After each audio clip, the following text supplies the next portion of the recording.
le PDCI et le FPI déclarent la guerre aux exclusions à la présidentielle. La décision du Conseil constitutionnel de rejeter les candidatures de Laurent Gbagbo et de Tidiane Thiam à l'élection présidentielle du 25 octobre 2025 a provoqué une levée de boucliers. Les trois principaux partis d'opposition, le Parti des peuples africains Côte d'Ivoire, PPACI, le Parti démocratique de Côte d'Ivoire, PDCI et le Front populaire ivoirien, FPI, ont lancé une offensive concertée cette semaine, dénonçant une dérive autoritaire et une violation flagrante de la Constitution. Le climat politique se tend en Côte d'Ivoire après le rejet des candidatures de plusieurs figures de l'opposition à l'élection présidentielle d'octobre 2025. Le PPACI, le PDCI et le FPI sont montés au créneau, accusant le Conseil constitutionnel de partialité et de violation des textes fondamentaux. Le PPACI dénonce une violation de la Constitution. Dès lundi, Maître Abiba Touré, porte-parole du PPACI, a donné le ton lors d'une conférence de presse retentissant, le lundi 8 septembre 2025. Accusant le Conseil constitutionnel d'avoir manqué à son rôle de gardien de la loi fondamentale, elle a détaillé une contradiction juridique majeure. Le Conseil a publié la liste définitive 45 jours avant le scrutin, conformément au code électoral, mais en violation de l'article 127 de la Constitution. Elle a également pointé du doigt le rôle du président Ouattara, affirmant que le code électoral contesté a été modifié par ordonnance du chef de l'État, qui est aussi candidat à l'élection présidentielle des présidents du RHDP. Maître Touré a fustigé le rejet de la candidature de Laurent Gbagbo, qu'elle estime conforme à la Constitution, et y a vu une manœuvre politique. Seuls deux grands partis ont contesté le 4e mandat d'Alassane Ouattara, le PPACI et le PDCI. Et ce sont précisément leurs deux candidats qui ont été écartés.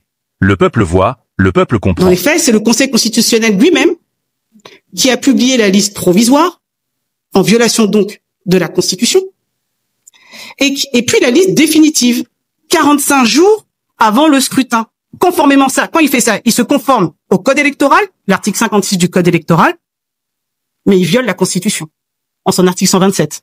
Il préfère donc choisir entre la Constitution et le code électoral, il préfère choisir d'appliquer le code électoral, et pas la Constitution.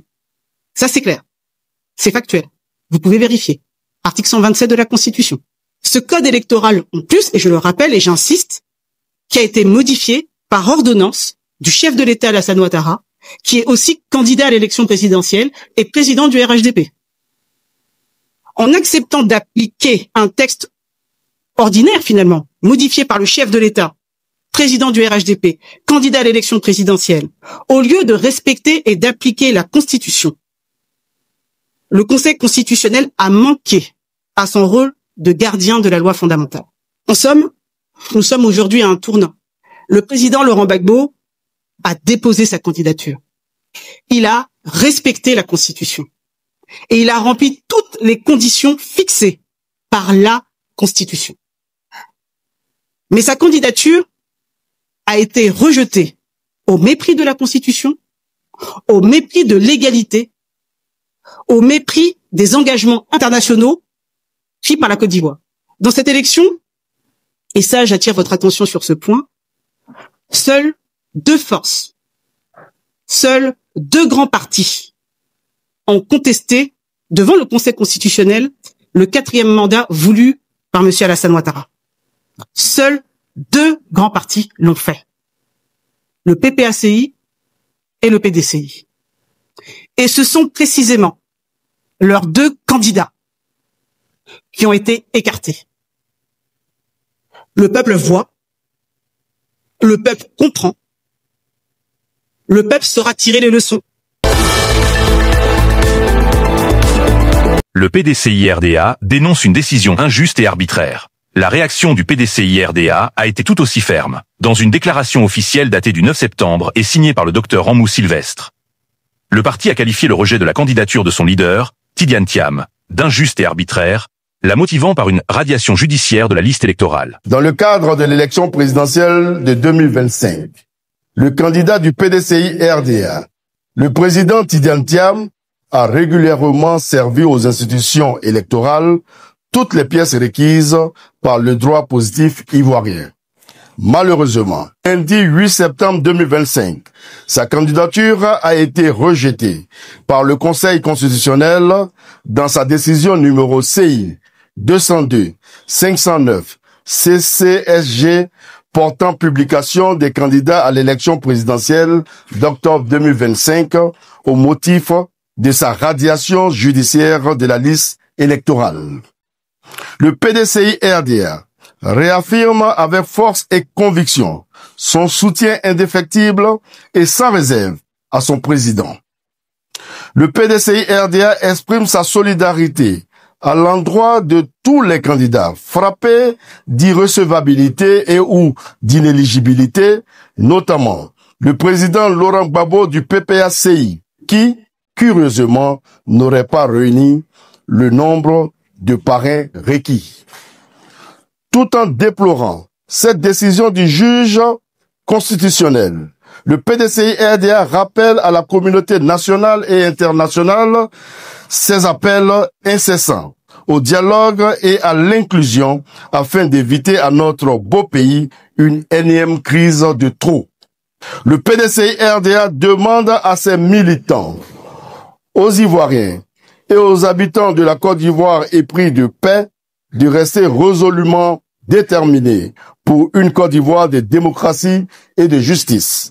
Tout comme jeudi 11 septembre, Yapocalypse, aux représentants du parti dans les lagunes, a enfoncé le clou lors d'un point presse, apportant le soutien indéfectible, ferme et sans réserve au président Tidjane Thiam. Appelant à la mobilisation, il a déclaré « Nous resterons debout, unis et déterminés pour défendre la démocratie, la justice et l'avenir de notre pays. » Le PDCI a exprimé sa solidarité avec les autres candidats exclus, notamment Laurent Gbagbo, et déplore que soit sacrifiée la seule alternative qui s'offre à la Côte d'Ivoire pour un vivre ensemble véritable, l'alternance pacifique.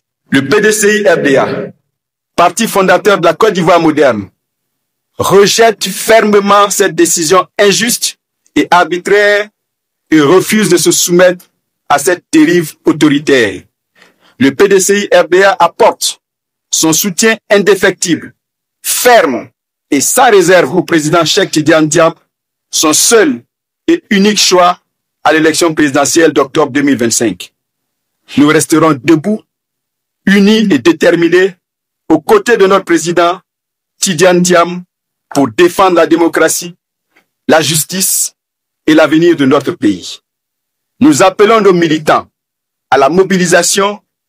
Nous avons ensemble une responsabilité devant notre histoire. Les générations de demain nous jugeront sur notre capacité à combattre pour la liberté et la fraternité. Pour conclure, le PDCI-RDA et son président, Cheikh Tidjane Thiam, appellent le peuple de Côte d'Ivoire avec foi, avec courage et avec loyauté au combat pour l'avènement d'une autre Côte d'Ivoire que celle qui nous est offerte aujourd'hui.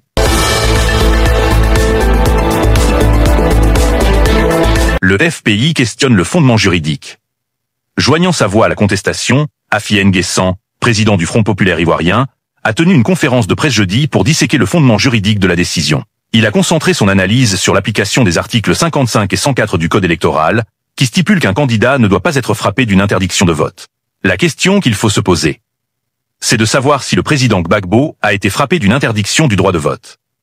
Est-ce qu'une condamnation pénale, même si elle est définitive, entraîne une interdiction du droit de vote? A-t-il interrogé, invitant à une réflexion objective sur le sujet et sous-entendant un vice de procédure. Nous savons que le Conseil constitutionnel n'a pas fait preuve de d'équité par rapport à un certain nombre de considérations, notamment en partie 54. Mais là, il n'y a pas de problème. Notre problème est la régularité, la fiabilité du document qui a servi de base à la décision du Conseil constitutionnel. C'est ce document-là que nous contestons. Et c'est le document que nous voulons remettre en cause. Or, si nous réussissons à le mettre en cause, ça veut dire que nous avons été jugés sur la base d'un faux document. Dans ce cas, le Conseil constitutionnel doit réexaminer notre dossier et rédiger sa décision. Puisque le Conseil constitutionnel aurait été lui-même induit en erreur. Le grand acte d'une erreur est considéré que le monsieur électoral doit continuer. De toute façon, il n'a pas été bon au Conseil constitutionnel de décider sur une procédure électorale doit continuer au État. C'est la seule qui est la structure organisatrice des élections. Donc c'est à son niveau que nous travaillons et nous voulons que la justice, lui, aura vraiment d'arrêter le processus électoral le temps qu'elle examine notre requête que nous allons faire en rigueur de manière à ce qu'il soit bien déterminé qu'il y a eu manquement au niveau de la Suisse et que la CEI doit réparer cela. En attendant, le procès ne peut pas poursuivre. Puisque s'il y a l'issue des investigations, il apparaît que nous avons le droit de participer, il faut bien que nous participions. Il faut que le procès s'arrête. Que la justice regarde. Que la justice dit, non, il n'y a pas d'erreur, ou au contraire, il y a d'erreur. S'il y a eu d'erreur, le processus, il peut me déclencher la motion de procédure. Mais s'il y a eu une erreur, il faut réparer avant que le procès de ce type. Parce qu'une élection présidentielle, c'est ça n'importe quel mouvement dans la vie d'un pays et dans la vie d'un homme politique. C'est pas n'importe quel moment. En ignorant sa vigilance, on ne peut pas éliminer les dents comme ça. Et puis, pour ça, on va se prendre une errance. Non. Ça fait beaucoup.